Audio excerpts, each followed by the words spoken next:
perfect song for a rainy day, right? I can see clearly now the rain is gone. That's kind of what I'm hoping for that to come soon.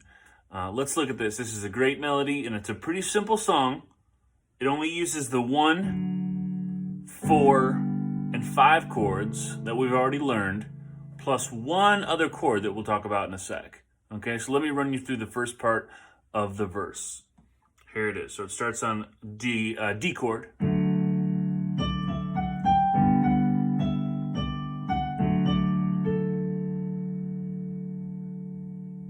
All right, that's just a 1 to 4 to 1 pattern. Here's the next part.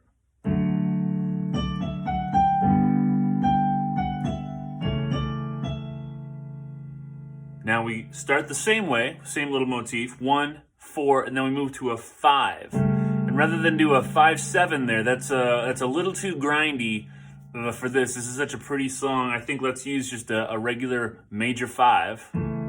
I'm doing C sharp, E, and A, which is an A chord, of course, in first inversion, which is the 5 in the key of D, right? So that's the first 2 phrases. Here's the third phrase.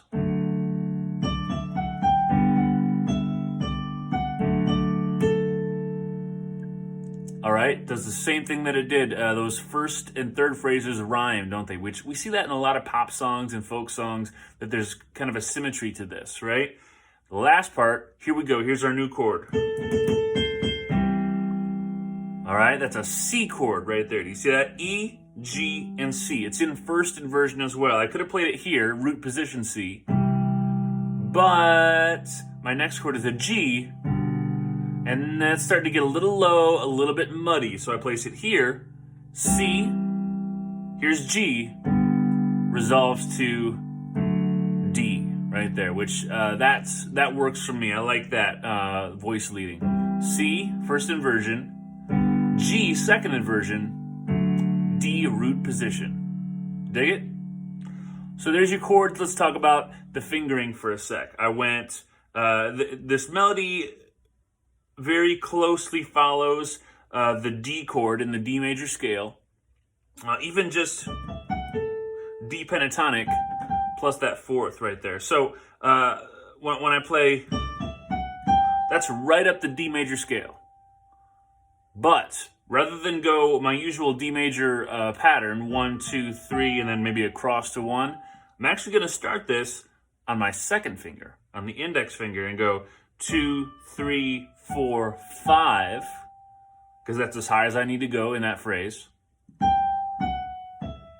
And it goes right back down, doesn't it? I can see clearly now the... You see that? What's the next note? F sharp, D, A, down here. So this is why I've been keeping my thumb open, because when I play this phrase, rain is gone, I want that thumb to be ready to grab that lower A. Okay, little arpeggio of a D chord, second inversion. Let's take a look at the next part. G again is the highest note. So pinky works for that, fifth finger works for that, and here we go. Now that's our A chord right there, where we go C sharp, D, E, and that follows the A chord. This is where we break from the pentatonic and sort of move into that A realm for a moment.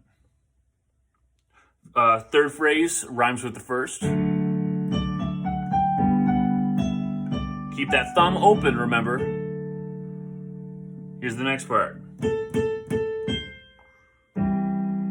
And you could do that a number of ways. I'm going 2 to 4, A to C, because then that leaves me open for 3, 2, 1, kind of quick. It's a vocal phrase. Gonna be a bright, bright.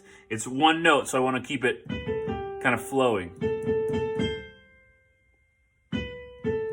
And then it jumps up, which that works for me. 2, 2, 2, 4, 3, 2, 1, 4, 4, 5, 4. That feels pretty comfortable with my hands, and hopefully it does with yours. But this is a lovely little melody, and it's tricky, but not so much that it's going to trip us up. You know, just enough to make it interesting, right?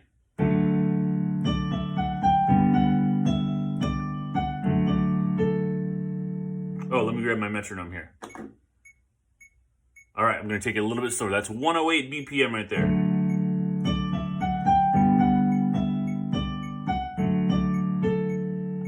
One, two, three, four. Make sure you have enough space in between the chords. Here's A.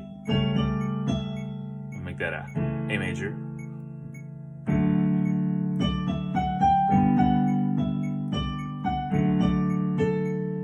Here's your C chord. Not a new chord, but it's new in this context.